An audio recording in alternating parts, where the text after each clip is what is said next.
ಅಸ್ಸಲಾಮು ಅಲೈಕುಂ ವರಹಮತುಲ್ಲಾಹಿ ವಬರಕಾತು.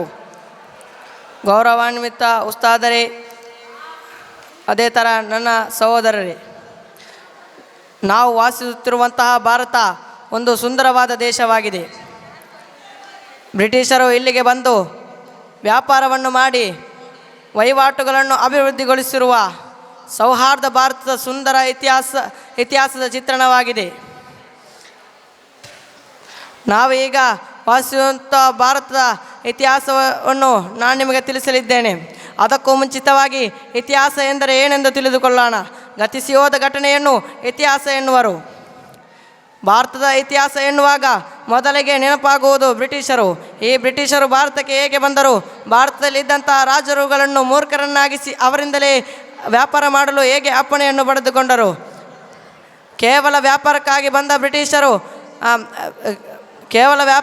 ಬಂದ ಬ್ರಿಟಿಷರು ಅವರ ದೇಶದಿಂದ ನಮ್ಮ ದೇಶಕ್ಕೆ ಬಂದೂಕುಗಳನ್ನು ಸೈನ್ಯವನ್ನು ತರಿಸಿಕೊಳ್ಳುವಾಗ ಭಾರತೀಯ ರಾಜರು ಇದಕ್ಕೆ ವಿರೋಧ ಎನ್ನಲಿಲ್ಲವೇ?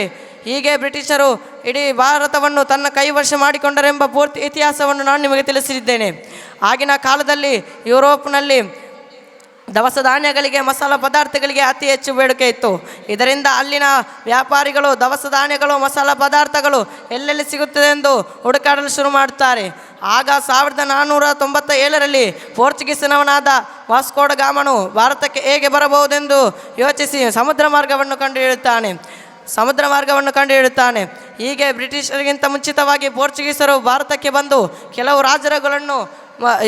ರಾಜರುಗಳನ್ನು ಯುದ್ಧದಲ್ಲಿ ಸೋಲಿಸಿ ಗೋವಾ, ಮುಂಬೈ ಮತ್ತು ಮಂಗಳೂರನ್ನು ವಶಪಡಿಸಿಕೊಂಡು ವ್ಯಾಪಾರಗಳನ್ನು ಮಾಡುತ್ತಿದ್ದರು. ಹೀಗೆ 1600ರಿಂದ 1600ವರೆಗೆ, ಅಂದರೆ 100 ವರ್ಷಗಳ ಕಾಲ ಪೋರ್ಚುಗೀಸರು ಮಾತ್ರ ಭಾರತಕ್ಕೆ ಬಂದು ವ್ಯಾಪಾರಗಳನ್ನು ಮಾಡುತ್ತಿದ್ದರು. ಆದರೆ 1600ನೇ ಇಸವಿಯ ನಂತರ ಬ್ರಿಟನ್ಗೆ ಸೇರಿದಂತಹ ಈಸ್ಟ್ ಇಂಡಿಯಾ ಕಂಪನಿಯು ಬ್ರಿಟಿಷರ ರಾಣಿಯಾಗಿದ್ದ ಕ್ವೀನ್ ಎಲಿಜಬೆತ್ನ ಸಹಿಯನ್ನು ಪಡೆದು ನೆದರ್ಲ್ಯಾಂಡಿಗೆ ಸಂಬಂಧಿಸಿದಂಥ ಒಂದು ಕಂಪನಿಯ ಜೊತೆ ಸೇರಿ ಭಾರತಕ್ಕೆ ಬರುತ್ತದೆ. ಈಸ್ಟ್ ಇಂಡಿಯಾ ಕಂಪನಿಯವರಿಗೆ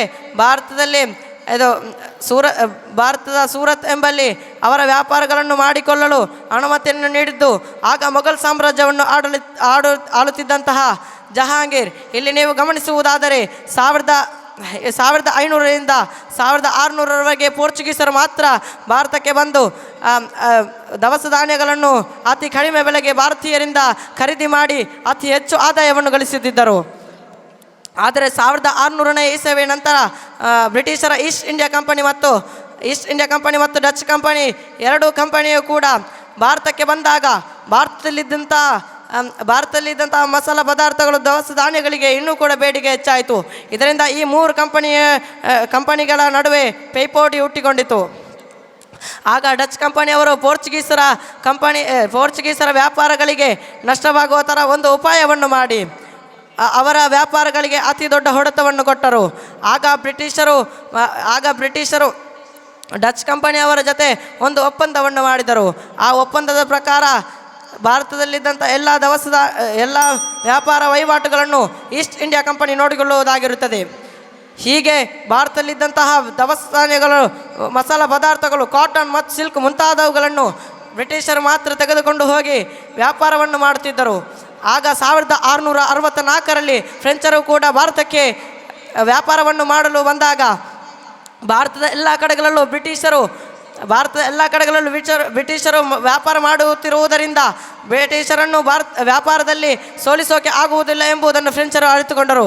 ಹೀಗೆ 1600ರಿಂದ 1757ರವರೆಗೆ ಬ್ರಿಟಿಷರು ಮಾತ್ರ ವ್ಯಾಪಾರವನ್ನು ಮಾಡುತ್ತಿದ್ದರು. ಆದರೆ ಬ್ರಿಟಿಷರು ಇಲ್ಲಿಗೆ ಸುಮ್ಮನಾಗಲಿಲ್ಲ. ಇಷ್ಟೇ ನನ್ನ ಮಾತಿಗೆ ವಿರಾಮ. ವಾಖಿರು ದಅವಾನಾ ಅನಿಲ್ ಹಮ್ದುಲಿಲ್ಲಾಹಿ ರಬ್ಬಿಲ್ ಆಲಮೀನ್. ಅಸ್ಸಲಾಮು ಅಲೈಕುಂ ವರಹಮತುಲ್ಲಾಹಿ ವಬರಕಾತುಹು.